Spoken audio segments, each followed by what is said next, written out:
Lahutus. Porpeala Sabo. Vanemad jäid lastetoa uksel kõheldes seisma. Oli näha, et nad valmistuvad suureks teadaandeks. Kerge kullake, ütles ema. Kuula korraks, isa ja ema tahavad sinuga rääkida. Vaibal mängiv umbes 5-aastane poiss vaatas hajameelselt vanemate poole. Okei, oli ta huvi tundmata nõus. Ema hingas sügavalt sisse ja ütles siis välja lause, milleks ta oli väga pikalt valmistunud.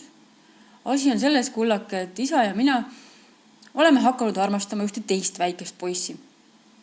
Laps kortsutas oma väikest laupa ja vaatas ühe vanema otsast teise otsa. Ja siis? No ja tänasest ei taha me enam sinuga koos elada. Ema hääl murdus. Ära pahanda, kulla Kergö. See teeb ka meile haiget. See on ka meile raske. Isa pani käe toetavalt ema õlale ja võttis jutujärje üle. Me oleme end sinuga alati väga hästi tundnud, ütles ta. Meile meeldis sind kasvatada, pojake.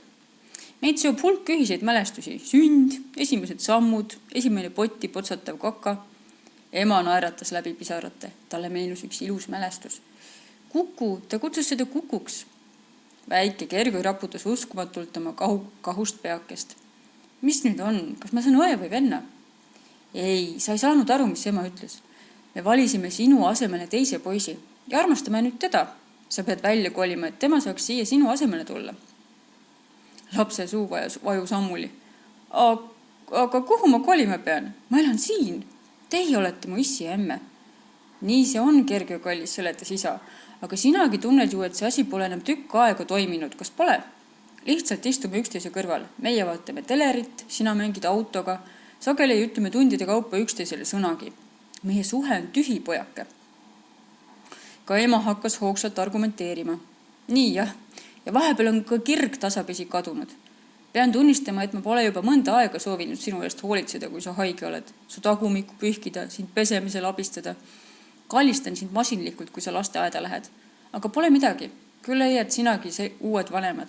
Sellised, kes tõesti sind tahavad. Väike Kergö jõllitas 2 inimest, nagu oleksid ufod tema silme ees vaibale maandunud. Ta ei olnud muidu viril, aga nüüd tõmbus ta suu nutule. Isa, ema, ma ei taha. Ma olen 5-aastane, ma ei taha uusi vanemaid. Ma ei taha mujale kolida. Ei. Ma tahan siia jääda. Jonniga ei saavuta see praegu midagi, Kergö. Muutus isa süngeks. Ole mees.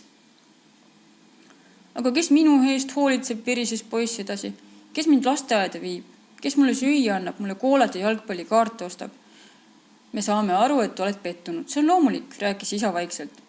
Ise lapse meeleheitlikult vehkivaid väikeseid rusikaid kinni hoides. Aga küll sa sellest üle saad ja ükskord võivad meist veel head sõbrad saada. Ema võttis välja rongi pildiga seljakoti, mööda tema ilusat nägu voolasid pisarad. Palun, kullake, panin sulle mõned asjad valmis. Allpool on sokid, aluspüksid, pealpool särgid ja püksid. Vaata, et see liivakasti pidu pükse ei pane, muidu teed veel põlve sisse augu. Ma tahan teada, kes see on, sosistas poiss kaament. Kas ma tunnen teda? Kas see on mõni mu lasteaia rühmakaaslastest? Või käib te mõmmi rühmas? Käibki, jah? Sel hetkel isa murdus. Oli jahmatab näha, kuidas tohutu mehe keha vaibale variseb. See on saatus, niutsus ta nagu haavatud metsloom. See algas mänguväljakul. Sina mängisid liivakastis, kui ma teda Liumäel märkasin. Ta blondid juuksed lehvisid ja tema naeratus pani mu südame sulama. Läksime koju, aga mälestus ei kuhtunud. Pärast lõunase uinaku ajal läksin jälle mänguväljakule ja me hakkasime juttu rääkima. Pärast seda tegi isa mindki väikese Korneliga tuttavaks, jätkas ema. Mind valdas sama tunne, mis sinu sündideski. Tundsin kohutavalt tugevat tungi tema eest hoolitseda. Käisin tema lasteaia vanemate koosolekul ja riistvõimlemise eksamil. Samal ajal oli mul enda pärast häbi ja ma peitsin end tema tõeliste vanemate eest. Kornelike rääkis meile peagi, et tema vanemad ei mõista teda. See oli vägivaldne suhe. Isa andis talle korrapäraselt naha peale ja ema aga esitas emotsionaalseid väljapressimisi.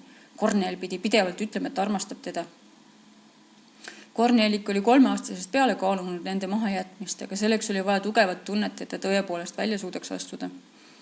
Samal hetkel ilmus uksele siidine blond peake. Uus poisike hiilis tuppa areglikult ja ebakindlalt. Ta osutas Kergökese punasele Porsche-kujulisele voodile. Kas sellest saab minu voodi, küsis ta susistades.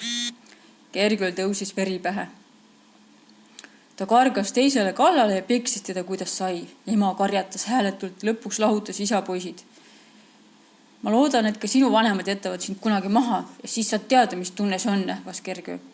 Mind on juba 2 kalda maha jäetud, teatas Kornel. See on mu 3. lahutus.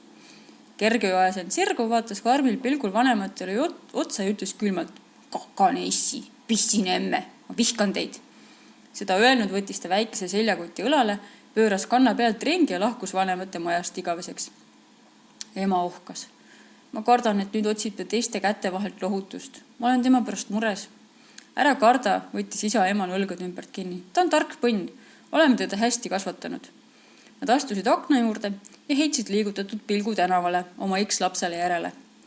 Nende 2 vahele, nagu mõnda sooja pessa, puges väike Kornel. Almastan sind, issi, almastan sind, emme, nurrusta. Vanemad kallistasid palavalt oma uut last.